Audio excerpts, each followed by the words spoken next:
2024-25 സാമ്പത്തിക വർഷം ഒരു തട്ടിപ്പ് സംഘം മാത്രം 1100 കോടി രൂപയുടെ ട്രാൻസാക്ഷൻസ് ആണ് വ്യാജ പേരുകളിൽ നടത്തിയിരിക്കുന്നത്. ഒരു സംഘമാണ് ചെയ്തിരിക്കുന്നത്. ഈ സംഘം സാധാരണക്കാരായ ആളുകളുടെ പേരിൽ അവരറിയാതെയാണ് ഈ GST രജിസ്ട്രേഷൻ എടുത്തിരിക്കുന്നത്. നമ്മൾ ആരും പേരിൽ എടുക്കുക അല്ല, പോർട്ടലിൽ നിന്ന് നമ്മുടെ ചില വിവരങ്ങൾ കിട്ടിയാൽ ആ വിവരങ്ങളുടെ അടിസ്ഥാനത്തിൽ നമ്മുടെ പേരിൽ ഒരു രജിസ്ട്രേഷൻ എടുക്കുക. GST രജിസ്ട്രേഷൻ എടുക്കുമ്പോൾ ഒരു പ്രത്യേകതയുണ്ട്, വേറൊരാളുടെ ബാങ്ക് അക്കൗണ്ട് കൊടുക്കുക. അപ്പൊ ഈ തട്ടിപ്പുകാരുടെ ബാങ്ക് അക്കൗണ്ടിലാണ് ട്രാൻസാക്ഷൻ മുഴുവൻ നടന്നിരിക്കുന്നത്. പക്ഷേ ഇൻകം ടാക്സിന്റെ ബാധ്യതയും GST ബാധ്യതയും എല്ലാം ഇവർക്ക് വരും. ഇവര് GST അടക്കില്ല. അങ്ങനെ 1100 കോടി രൂപയുടെ ട്രാൻസാക്ഷൻ നടത്തി 200 കോടി രൂപ ഈ ഒറ്റ കേസിൽ മാത്രം സംസ്ഥാനത്തിന് നഷ്ടം വന്നു, GST നഷ്ടം വന്നു.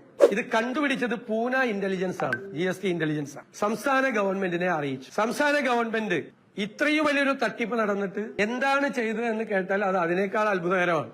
അവരാകെ ചെയ്തത് ഇതിന്റെ ഈ രജിസ്ട്രേഷൻസ് എല്ലാം ക്യാൻസൽ ചെയ്തു. ഒരു അന്വേഷണവും GST നടത്തിയിട്ടില്ല, നടത്താൻ പോലീസിനോടൊട്ട് ആവശ്യപ്പെട്ടിട്ടില്ല. 2, ഇതിൽ ബലിയാടായ പാവപ്പെട്ട ഇരകളായ മനുഷ്യരെ അവരെ അറിയിച്ചിട്ടുമില്ല GST ഒഫീഷ്യൽസ് ഇവരോട് പറയുന്നത് നിങ്ങൾ കോടതി പോകണമെന്നാണ്. ഈ പാവപ്പെട്ടവര്.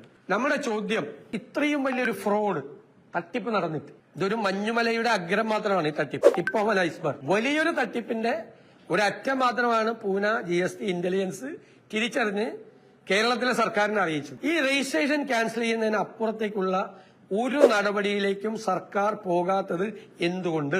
2, ഈ പാവപ്പെട്ട നിരപരാധികളായ സാധാരണക്കാരായ മനുഷ്യർ ഇതിന്റെ അകത്ത് ഇരകളായി മാറിയപ്പോൾ എന്തുകൊണ്ട് അവരെ അറിയിക്കുകയും അവർക്കൊരു ലീഗൽ പ്രൊട്ടക്ഷനും ഗവൺമെന്റ് കൊടുക്കുന്നില്ല? 200 കോടി രൂപയുടെ റവന്യൂ നഷ്ടം സർക്കാരിനുണ്ടായിട്ട് സർക്കാർ എന്തുകൊണ്ട് അത് തിരിച്ചു കിട്ടാൻ വേണ്ടിയിട്ടുള്ള നടപടികൾ സ്വീകരിക്കുന്നില്ല? 4, ഇത്രയും വിവരം കിട്ടിയിട്ടും GST രജിസ്ട്രേഷനിലെയും ഡേറ്റ വെരിഫിക്കേഷനിലെയും കുറവുകൾ പരിഹരിക്കാനുള്ള ഒരു നടപടിയും എന്തുകൊണ്ട് ഗവൺമെന്റ് സ്വീകരിക്കുന്നില്ല? വെറും ടാക്സ് തട്ടിപ്പ് മാത്രമല്ല, ഡാറ്റ മോഷണം കൂടിയാണ്, ഡാറ്റ തഫ്റ്റാണ്.